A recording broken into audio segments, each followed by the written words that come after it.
Forseti Íslands, biskup Íslands og allir aðrir góðir gestir verið hjartanlega velkomin á 200 ára afmælishátíð hins íslenska biblíufélags, en það var stofnað 10. júlí árið 1815. Framundan hér í Hallgrímskirkju í dag sneisafull dagskrá þar sem fléttað saman hinu talaða orði og tónlist. Þau sem léku hér á undan forspilið, sónutu nr. 1 eftir Girolamo Fantini, voru Eiríkur Örn Pálsson á trompett og Guðný Einarsdóttir á orgel. En okkur ekki til setunnar boðið, kæru gestir. Það forseti hins íslenska biblíufélags, biskup Íslands, frú Agnes M. Sigurðardóttir, sem setur hátíðina.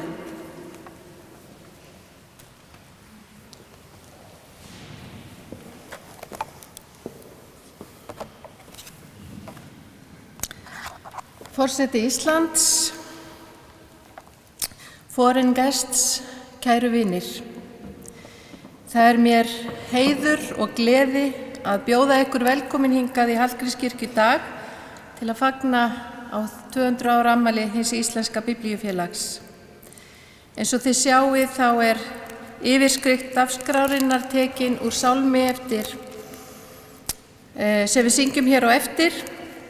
Þann arf við bestan fengum, en hátíðardagsskráin fer fram í tal og tónum eins og Jóhanna Vigdís gat, og það kannski eins og vera ber, því fá rit hafa haft meiri áhrif á íslenska tungu, listir og menningu en Biblían. Nafn Ebenezers Hendersonar eitt þeirra nafna sem hæst ber þegar stofnunar biblíufélagsins minnst, og í fótspor hans hafa gengið fjöldi fólks sem hélt áfram og gerir enn að breiða út boðskap Biblíunnar og efla tilgang félagsins sem að vinna að þýðingu, útgáfu, útbreiðslu og notkun Biblíunnar í samstarfi við Sameinuðu biblíufélögin. It's honor to have you here today, representatives from the United Bible Societies and the Bible Societies in Scandinavia. Það margir sem hafa komið við sögu félagsins í 200 ára sögu þess. Á síðasta aðalfundi hins íslenska biblíufélags var ákveðið að lýsa 4 aðila heiðursfélaga félagsins. Þau fulltrúar allra þeirra sem hafa gefið mikið til félagsins samkvæmt tilgangi þess. Við horfum líka til framtíðar í lok dagskrárinnar og mun fulltrúi ungu kynslóðarinnar og framtíðarstoða félagsins vekja okkur til umhugsunar mótun framtíðarinnar.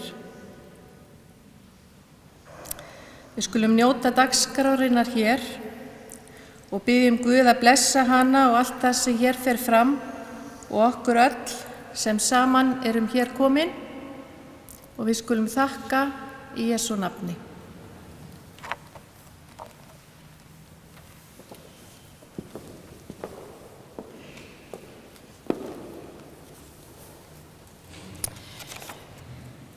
Það komið á tónlistaratriði. Nú ætla þau Elísabet Voge á hörpu og Gunnar Kvaran á selló að flytja 2 verk. Það fyrst Ave Maria eftir Bach og Gounod og síðan það söngur Fuglana, katalónskt þjóðlag í útsetningu Pablo Casals. Gjörið þið svo vel.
Og við þökkum að sjálfsögðu þeim Elísabetu og Gunnari kærlega fyrir þennan frábæra tónlistarflutning. En það er komið að ávarpi, forseti Íslands er Ólafur Ragnar Grímsson.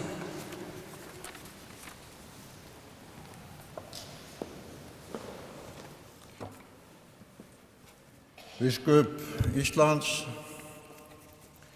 biskupar, prestar, kæru hátíðargestir. Í þessari höfuðkirkju sem helguð er lífi og skáldskap séra Hallgríms og við hörpu, slátt og sellótóna og hljóma orgelsins sem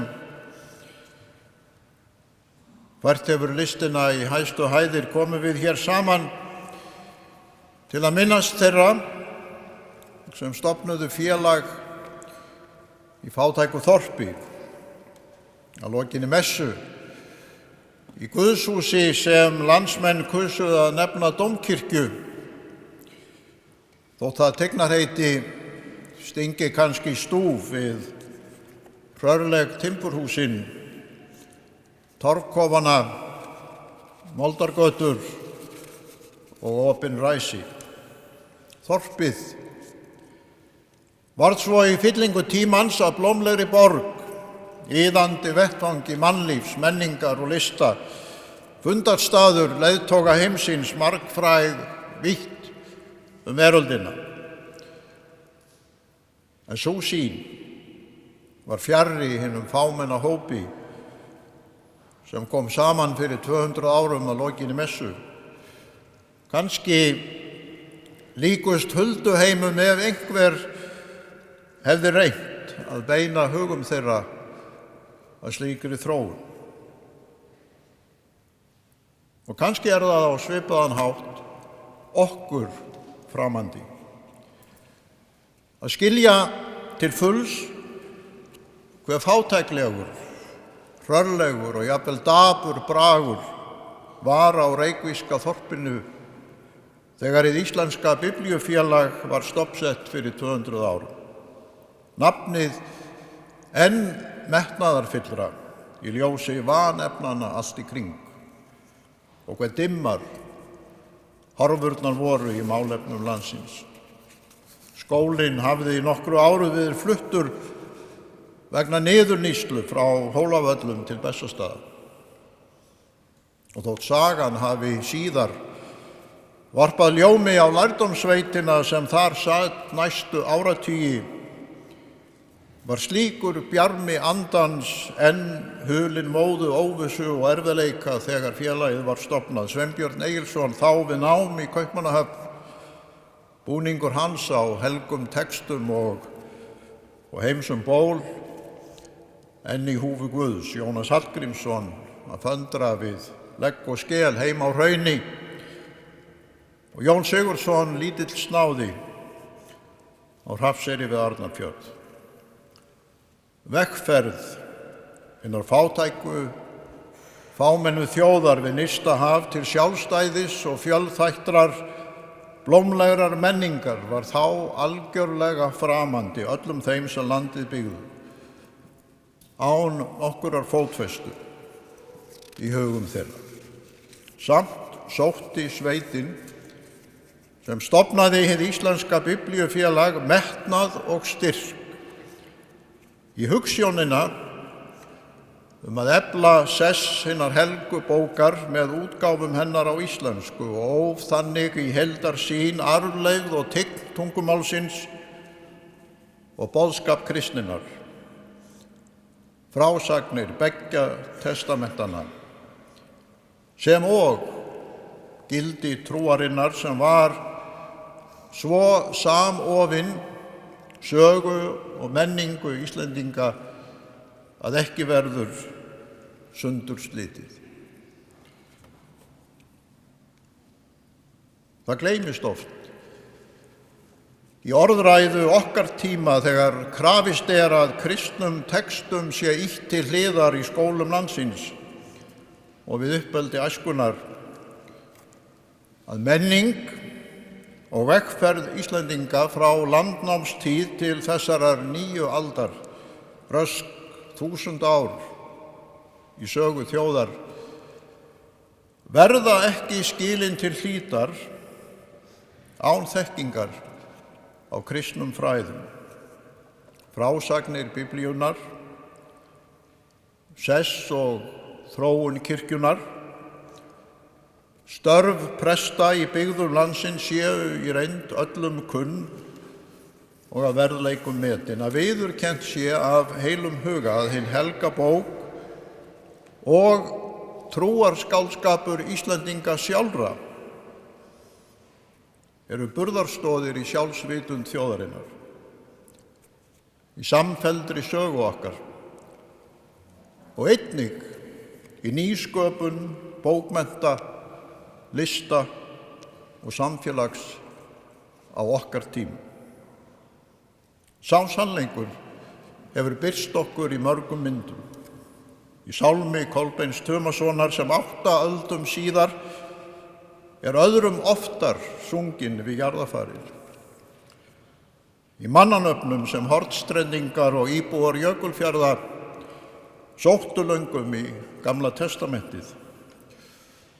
Í lærdómssögu Hóla og Skálholts og þátttöku prestanna í sjálfstæðisbaráttu 19. aldar í áhrifamætti kirkjunnar við að móta samfélagsvitund, samtakamátt og félagsþroska á tímum hins unga lýðveldis.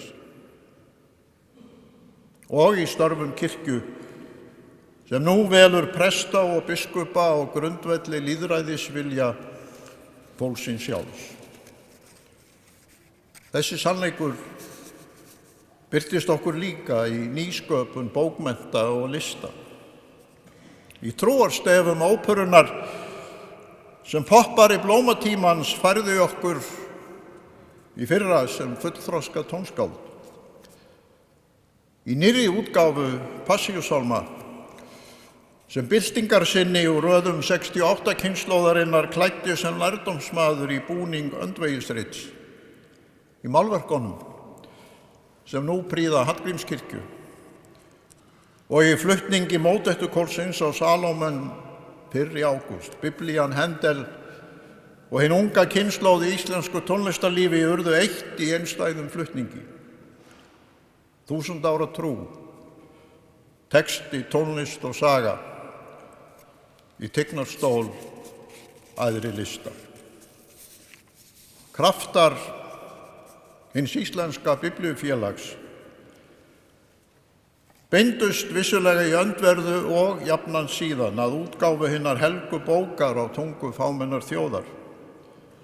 En það var ekki aðeins gert í nafni kristninnar, heldur einnig til að efla vegsemd og þroska Íslendinga, gera bændum og sjómönnum kleift að verða þjóð meðal þjóða.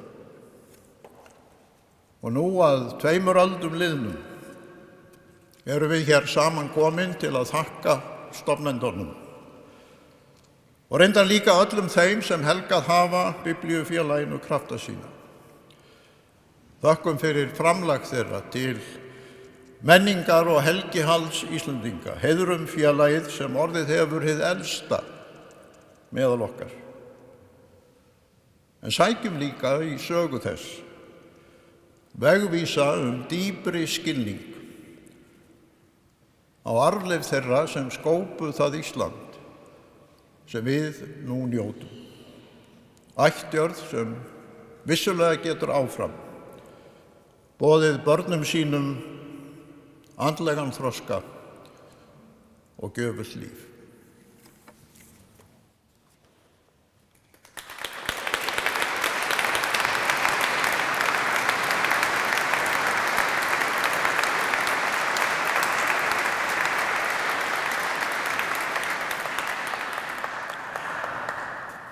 Það komið að almennum söng hér á afmælishátíðinni í Hallgrímskirkju og við hvetjum ykkur til þess að taka undir, enda textinn á bakhlið dagskrárinnar sem þið eru með í höndum. Þitt orð Guð, vort erðafé, íslenskt lag í raddsetningu Róberts Abrahams Ottóssonar.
Það stór stund núna á afmælishátíðinni hér í Hallgrímskirkju því nú mun forseti hins íslenska biblíufélags, biskup Íslands og Agnes M. Sigurðardóttir, lýsa kjöri 4 heiðursfélaga.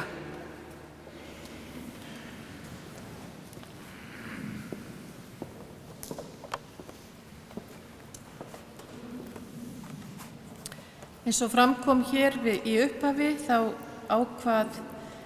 var ákveðið á aðalfundi félagsins í vetur að lýsa kjöri 4 heiðursfélaga hins íslenska biblíufélags og þau eru Dr. Guðrún Kvaran. Hún sat í þýðingarnefnd Gamla testamentisins frá árinu 1991 til ársins 2007, fyrst sem varaformaður en síðan sem formaður nefndarinnar frá 1992. Þá satt hún einnig í þýðingarnefnd í Nýja testamentisins frá 2002 til 2007. Hún fyrsta konan sem kemur að þýðingu Biblíunnar. Þá hefur hún ritað fjölmargar fræðigreinar sem tengjast íslensku máli og Biblíunni. Dr. Karl Sigurbjörnsson var biskup Íslands á árinu 1997 til 2012 eða í 15 ár. Allan þann tíma gegndi hann embætti forseta í hinu íslenska biblíufélagi. Undir hans forystu var lokið við nýja heildarþýðingu Biblíunnar og hún gefin út árið 2007. Dr. Sigurður Pálsson hefur látið málefni Biblíunnar mjög til sín taka og meðal annars skrifað fjölda greina og rita biblíu og trúfræðslu í skólum landsins. Hann var framkvæmdastjóri hins íslenska biblíufélags þegar ráðist var í nýja þýðingu Biblíunnar og gegndi hann því starfi á árinu 1990 til 1997. Hann tók sæti í þýðingarnefnd Gamla testamentisins árið 1992 og sat í henni allt til loka starfsins árið 2007, en áður hafði Sigurður verið ritari nefndarinnar. Hann sat síðan í stjórn hins íslenska biblíufélags frá árinu 1998 til ársins 2012. Sverrir Kristinsson hefur persónulega og á vettvangi félagsins Lögbergs staðið fyrir endurútgáfu á mörgum merkustu guðsorðabókum sem íslensk þjóð hefur eignast. Má þar helst nefna umfangsmikla útgáfu á Guðbrandsbiblíu, ljósprentaðri árið 1984, þegar 400 ár voru liðin frá fyrstu útgáfu Guðbrandsbiblíu. Meðal annarra verka sem Sverrir hefur haft veg og vanda af eru Nýja testamenti Odds Gottskálkssonar, Maríukver, Íslensk hómilíubók, Skarðsbók og Helgastaðabók. Á heiðursskjali sem afhent verða heiðursfélögunum hér á eftir stendur: Hið íslenska biblíufélag hefur kjörið, og svo nafn heiðursfélagans nefnt, heiðursfélaga í viðurkenningarskyni fyrir mikilvægt framlag til útbreiðslu Biblíunnar meðal íslenskrar þjóðar. Með Guðs blessun, Agnes M. Sigurðardóttir, biskup Íslands, forseti hins íslenska biblíufélags, 10. júlí 2015, sem afmælisdagurinn.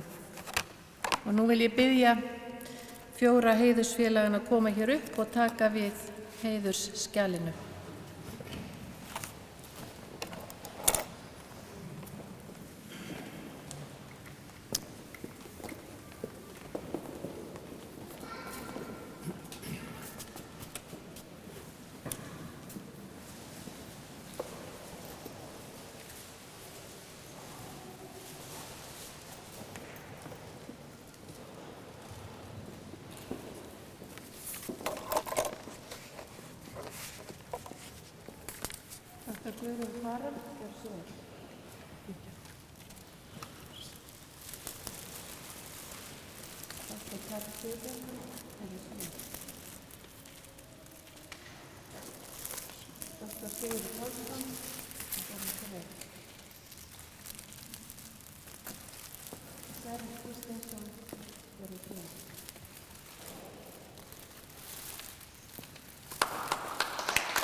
Og við óskum að sjálfsögðu Guðrúnu, Karli, Sigurði og Sverri hjartanlega til hamingju. En af hálfu erlendra gesta flytur nú afmæliskveðju og árnaðaróskir Ingeborg Mongstad Kvammen, framkvæmdastjóri Norska biblíufélagsins, Norska Bibelselskapet. Þýðingin á ávarpi hennar inni í dagskráni og það Þorgils Hlynur Þorbergsson sem hefur þýtt, svo við getum fylgst með jafnóðum. Fru Mongstad Kvammen, vær så god.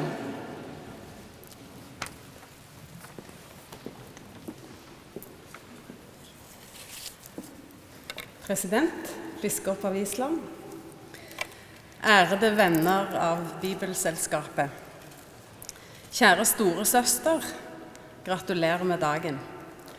Jeg sier storesøster fordi jeg representerer et bibelselskap som bare er 199 år gammelt.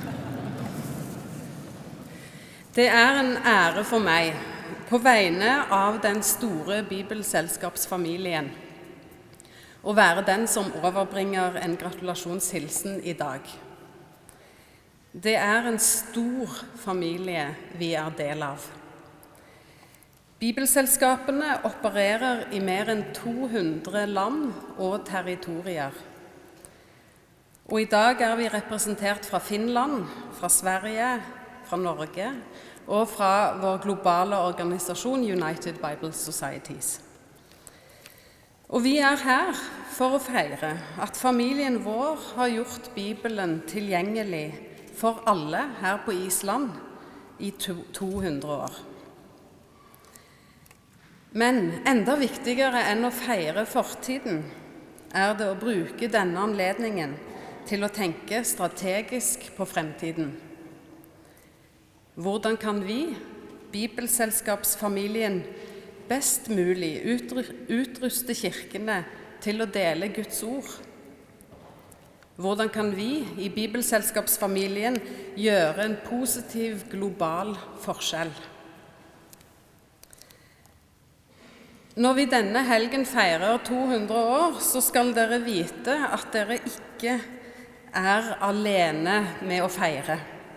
Og det er heller ikke bare oss 5 fra utlandet som feirer sammen med dere. Nei, alle som er en del av United Bible Societies visjon om The Bible for Everyone, altså alle i de 200 land og territorier feirer i prinsippet sammen med oss. Det er altså en gigantisk global fest i dag. Er ikke det fantastisk? I Bibelselskapet er vi aldri alene. Når vi har en utfordring lokalt, er den også i prinsippet global. Og da er det et felles ansvar å møte den. Vi er nemlig glokale. Vi er en globalt forankret lokal bevegelse, eller også en lokalt forankret global bevegelse. Derfor tror jeg altså at det er svært viktig i dag å rette blikket utover. Og hva er de globale utfordringene som vi i fellesskap bærer? Jeg vil peke på 2. Det er 7000 språk i verden, omtrent. Og det er ca. 4000 språk i verden som ikke har noen deler av Bibelen oversatt. Global bibeloversettelse er derfor en hovedutfordring i vår tid. Bibeloversettelse er tidkrevende. Det krever svært høy kompetanse, og det koster masse penger. Det trenger definitivt vår økonomiske støtte. En annen global utfordring akkurat nå er at det i svært mange land er en svært stor kirkevekst kombinert med lav kjøpekraft. De nye kristne trenger å lære om sin tro, og da er jo selvfølgelig Bibelen helt sentral. Og siden vi er på en øy, har jeg lyst til å bruke et eksempel fra en annen øy, nemlig Cuba. Cuba har 12 millioner innbyggere, meget lav kjøpekraft, og omtrent 2 millioner går jevnlig i kirken. Og det er stor bibelmangel.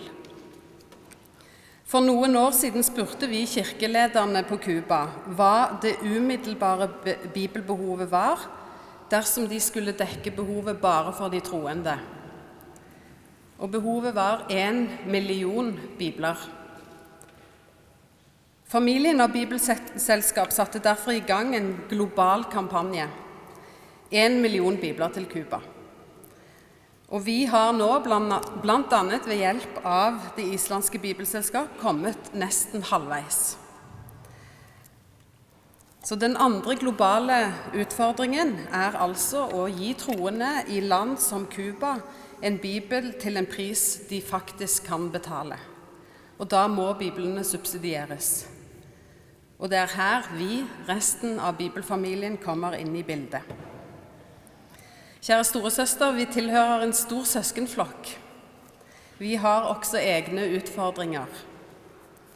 Og vi som kommer fra den vestlige verden kan kanskje stikkordsmessig oppsummere de slik: økonomisk bærekraft, sekularisering og nyateisme.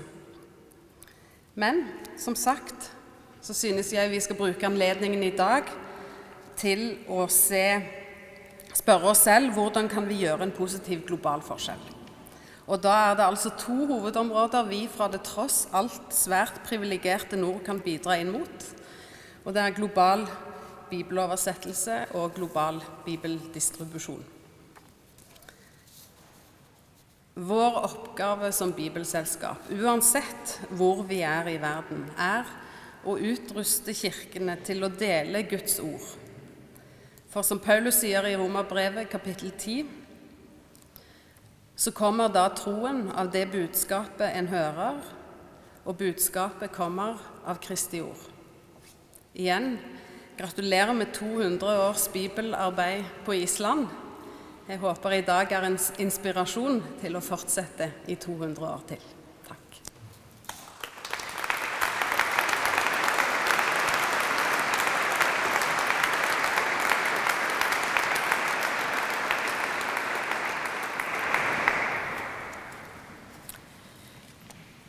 Mange takk, fru Monstad Kvammen. En það komið að tónlist á afmælishátíðinni. Hinn kunni kór Harðar Áskelssonar skólakantórum ætla nú að flytja 2 verk eftir norska tónskáldið Knut Nystedt. Það fyrst Laudate og síðan það Peace I Leave With You.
Við þökkum skólakantórum kærlega fyrir þennan frábæra flutning og það var Guðný Einarsdóttir sem stjórnaði kórnum í dag. En eins og mörg ykkar vita, ef ekki flest, þá hafa komið út 11 biblíuþýðingar sem hafa haft áhrif á tungumálið og samfélagið.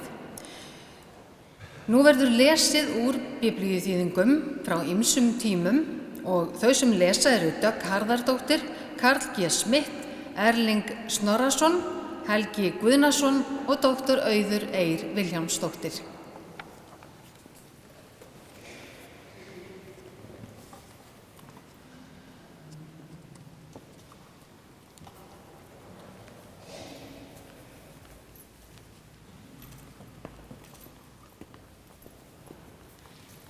Komiði sæl, ég les úr 42. Davíðssálmi úr Guðbrandsbiblíu frá árinu 1584. Þar segir: sem það hjörturinn kallar eftir fersku vatni, svo kallar mín sála Guð til þín. Það hljóðar svo í nýjustu þýðingu biblíunnar frá árinu 2007: eins og hindin þráir vasslindir, þráir sál mín þig, ó Guð.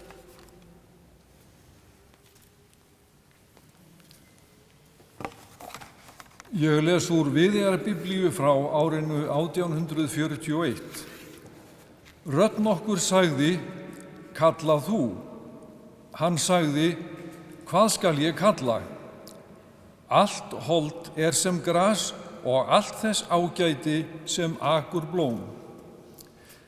Það hljómar svo í nýjustu þýðingu biblíunar frá árinu 2007.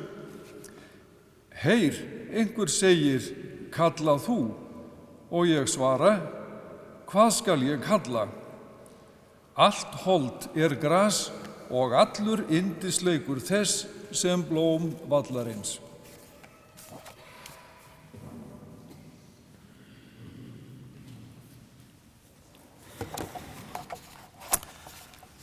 Ég les úr Markúsar guðspjalli, 16. kafla og 15. versi, upp úr Henderson-biblíunni frá árinu 1813.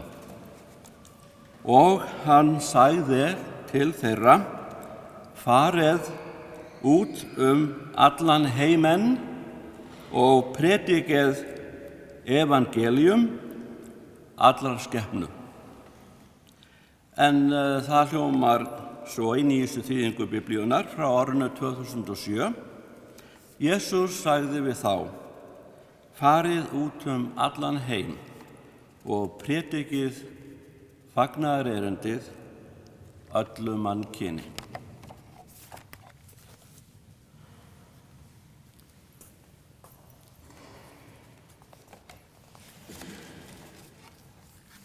Ég les úr Mattheusar guðspjalli, 22. kafla, vers 37, úr Reykjavíkurútgáfunni frá árinu 1908. En hann sagði við hann: þú skalt elska Drottinn Guð þinn af öllu hjarta þínu, af allri sálu þinni og af öllum huga þínum. En í nýjustu þýðingu biblíunnar frá árinu 2007 hljómar það svo: Jesús svaraði honum: elska skalt þú Drottinn Guð þinn af öllu hjarta þínu, allri sálu þinni og öllum huga þínum. Ég les úr Rómverjabréfinu 5. kafla, 1. versið. Réttlætt af trú höfum við því frið við Guð, sækir Drottins okkar Jesú Krists. En það hljómar þannig í biblíuútgáfunni frá 1981: réttlættir af trú höfum við því frið við Guð fyrir Drottinn vor Jesú Krist.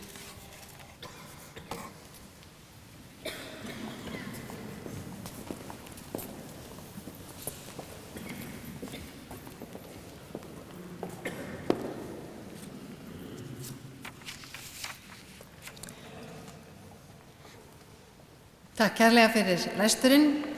En nú flytur dr. Sigurður Pálsson ávarp, fyrrverandi framkvæmdastjóri hins Íslenska Biblíufélags og nýkjörinn heiðursfélagi. Arfur kynslóðanna, litið yfir farinn veg.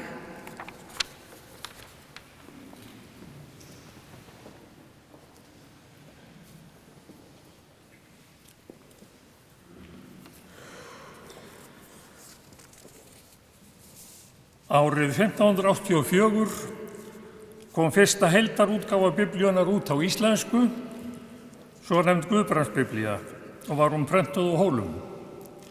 Áætlað er að á þessum tíma hafi búið hér á landi 60.000 manns. Tungumál þessarar örþjóðar hér norður á hjara veraldar var hið 17. af öllum tungumálum veraldar sem fékk þýðingu á biblíunni allri. Og ég staðhæfi að útgáfa Guðbrandsbiblíu sé einhver merkasti atburður gjörvallar Íslandssögunnar. Maðurinn nefndur Ebenezer Henderson, skoskur að uppruna. Árið 1805 vígðist hann 21 árs gamall til kristniboðs á Indlandi og sama ár fór hann til Kaupmannahafnar ásamt vini sínum og samstarfsmanni John Patterson í vonum að fá far þaðan til Tankebar, nýlendu Dana á austurströnd Indlands. En sú von brást. Þeir félagar hófu þess í stað heimatrúboðsstarf í Danmörku og í Svíþjóð.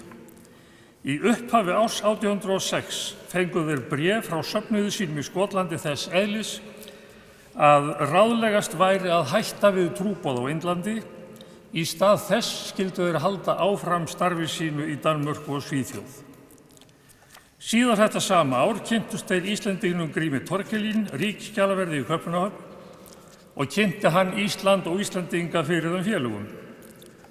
Grímur skrifaði á ósk þeirra bréf á ensku með frásögn á landið og þjóð sem þeir sendu vinum sínum í Skotlandi og vakti það mikla athygli.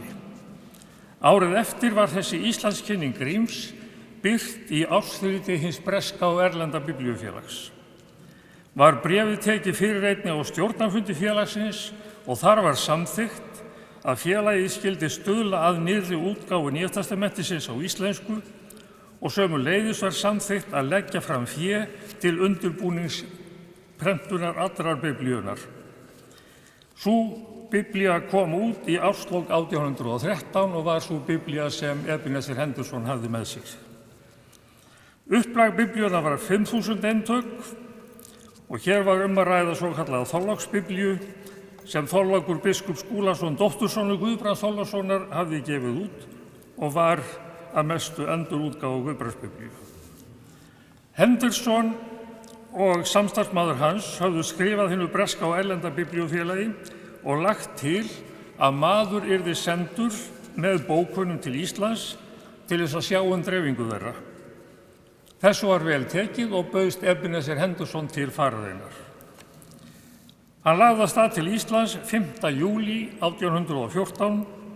Allt vorið hafði verið unnið að því að koma bókunum til Íslands. Kaupmenn höfðu tekið að sér að flytja bækurnar endurgjaldslaust til 7 hafna, en þar áttu bækurnar að bíða Hendersons. Auk þess hafði hann sjálfur með sér nokkurt upplag. Samanlagt var hér að ræða 3.300 eintök af biblíunni og 5.800 eintök af Nýja testamentinu. Á þessum tíma var mikill skortur á biblíum og Nýja testamentum í landinu og voru jafnvel dæmi þess að prestar ættu ekki biblíu. Henderson dvaldi hér á landi hálft annað ár og fór ríðandi 3 ferðir landið þvert og endilangt og á þessum ferðum sínum gerði hann sér farum að hitta að máli sem flesta prófasta, auk þess með átti fund með fjölmörgum prestum og gaf sig á tal við alþýðumanna. Auk þess að selja biblíur og Nýja testamenti þeim sem gátu greitt, gaf hann mörgum sem ekki höfðu ráð á að greiða fyrir. Það var svo sunnudaginn 10. júní 1815 að prestastefna var sett með guðsþjónustu í Dómkirkjunni í Reykjavík og var Henderson boðið að vera viðstaddur fund stefnunnar síðdegis og þar var samþykkt einróma að stofna skyldi Íslands biblíufélag. Hið breska og erlenda biblíufélag lagði í stofnsjóð og konungur hét árlegum styrk til starfsins. Framan af var félagið eingöngu ætlað prestum en árið 1945 var samþykkt að leikmönnum yrði gefinn kostur á að ganga í félagið og það er vert að geta þess að félagið er þverkirkjulegt, það er að meðlimir allra kristinna trúfélaga geta gerst félagar. Lengst af hafði hið íslenska biblíufélag ekkert aðsetur sem slíkt. Þegar leið að 150 ára afmæli félagsins vaknaði áhugi stjórnar þess með Sigurbjörn Einarsson biskup og Hermann Þorsteinsson formann sóknarnefndar Hallgrímskirkju í fararbroddi að koma upp aðstöðu fyrir félagið. Og þetta var til þess að Guðbrandsstofa var opnuð í Hallgrímskirkju 29. apríl 1967. Ólafur Ólafsson kristniboði var starfsmaður félagsins í sjálfboðaliði og reyndist ötull talsmaður þess og safnaði fjölda nýrra félaga. Árið 1947 gerðist hið Íslenska Biblíufélag aðili að samtökunum United Bible Societies og hefur tekið virkan þátt í starfi þeirra síðan. Það hefur styrkt á eigin vegum biblíustarf og biblíuþýðingar, til dæmis í Kína og var það gert til heiðurs Ólafi Ólafssyni, og í Eþíópíu þar sem íslenskir kristniboðar hafa starfað.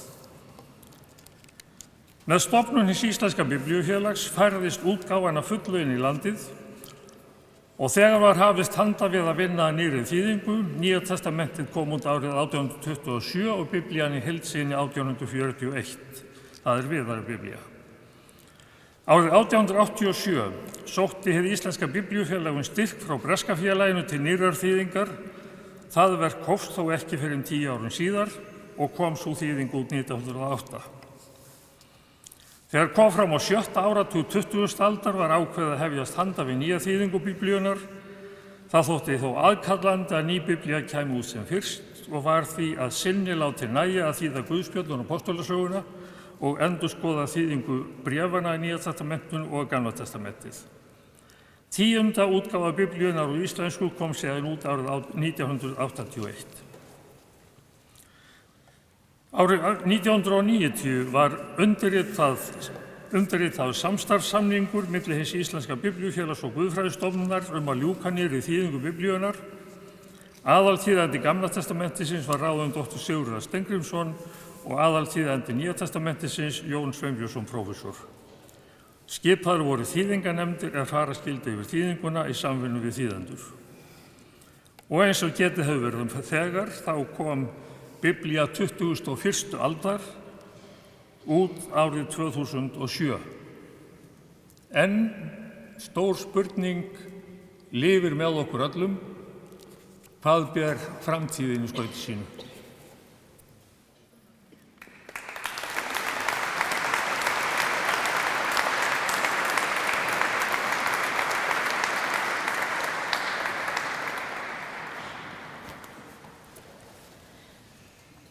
Kæra þakkir fyrir þetta, Sigurður Pálsson.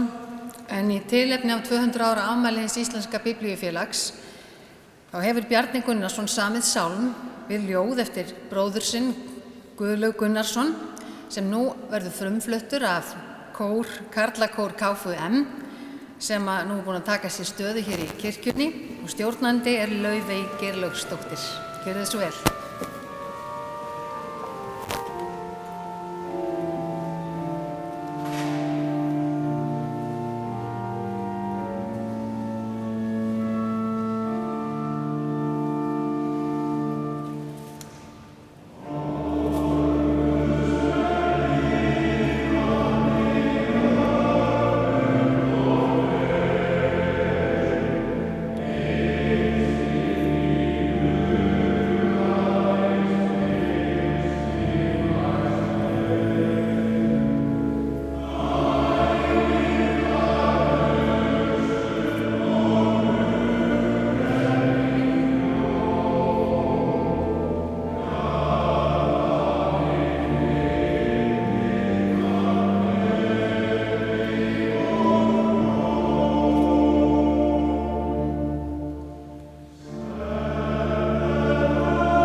Takk kærlega fyrir þennan flutning, en Sigurður Pálsson lauk ávarpi sínu á því að spyrja hvað yrði í framtíðinni. Ég veit ekki hvort við fáum svör við því, en næst flytur hér ávarp Þóra Björg Sigurðardóttir guðfræðinemi, Horft fram á veginn, mótun framtíðar.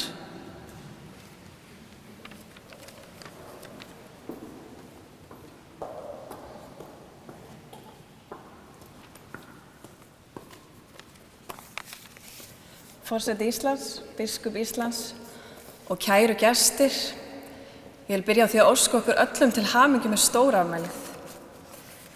200 ár er langur tími í okkar sögu og mjög merkilegur. Það er auðvitað frekar magnað að svo gömul bók sem Biblían sé enn sú áhrifamesta í dag. Og er það ekki okkar verk, heldur verk Guðs heilaga góða anda. Biblían hefur haft mikil áhrif á mitt persónlega líf. Ég kynntist Biblíun auðvitað fyrst sem barn í sunnudagaskóla, en svo kynntist ég henni betur og lærði að fletta upp í henni og heyrði sögur úr henni sem barn í sumarbúðum. Og þegar ég var eldri þá kom það sér vel að kunna aðeins að fletta í Biblíunni og vita nokkra rýtningarstaði hér og þar. Í dag stend ég sjálfa mig oft að því að þylja upp ritningaversi í einhverjum aðstæðum, hvort sem þær séu erfiðar eða góðar. En það var mikið gæfuspor fyrir mig að fara í kristilegar sumarbúðir, en það er einmitt ástæðan fyrir því að ég stend hér í dag. Ég fékk að hlusta á og læra Guðs orð og sú reynsla mun marka líf mitt að eilífu. Auðvitað eru skiptar skoðanir Biblíunar eins og allt annað og sumir efast jafnvel Biblíuna í nútíma samfélagi. En Biblían er kannski ekki alltaf einföld og rökrétt, en það er lífið ekki heldur. Og það kom ekki upp efi í huga mér varðandi mikilvægi Biblíunar í dag þegar ég horfði á ungar stúlkur í sumar læra að fletta í Biblíunni og skiptast á að lesa upp úr henni og hlusta á sögur af miklum áhuga. Það er oft talað að Biblían sé orð Guðs og að Guð geti þannig talað til okkar í gegnum Biblíuna. Hvað sem gerist í heiminum og hvernig sem tímar okkar breytast og hvernig sem lífið okkar að þá breytist Guðs orð ekki. Við getum alltaf haft það hugfast og í hjarta okkar.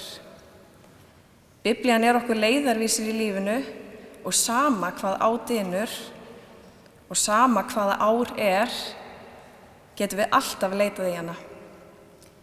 Í Biblíunni haft eftir Jesú: sjá, ég með yður alla daga, allt til enda veraldar. Það ekki amalegt að vita því að Jesú alltaf með okkur alla daga og það mun ekki koma til með að breytast. Ég tel að óskastaðan sé sú að Biblían og orð Guðs speglist í framkomu okkar hvers til annars. Þetta snýst að orð Guðs fá að lifa í hjörtum okkar. Og ég ætla að fá að enda á mínu uppáhaldsversi úr Jóhannesarguðspjalli: nýtt boðorð gef ég yður, að þér elskið hvert annað. Eins og ég hef elskað yður, skuli þér einnig elska hvert annað. Á því munu allir þekkja að þið eru mínir lærisveinar ef þið berið elsku hvert til annars. Enn og aftur til hamingju með daginn og Guð blessi ykkur.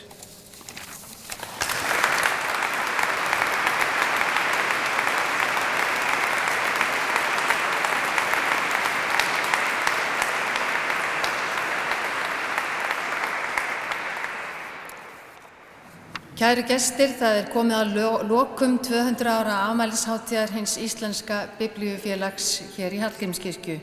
Við viljum benda ykkur á að það eru nokkrar biblíur til sýnis í andirinum og það verður boðið upp á léttar veitingar í báðum hliðarsölum kirkjunnar. En við viljum fyrst og fremst þakka öllum þeim sem hér hafa komið fram fyrir þeirra framlag, þeirra dýrmæta framlag hér í dag. En ekki síst ykkur öllum sem hér eruð fyrir nærveru ykkar í dag. Við ætlum að enda á almennum söng, standa á fætur eins og áðan. Þið eru með textan inn í dagskrán ykkar.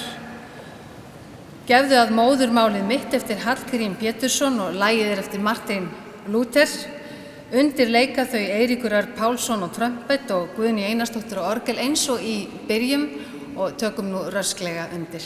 Takk fyrir.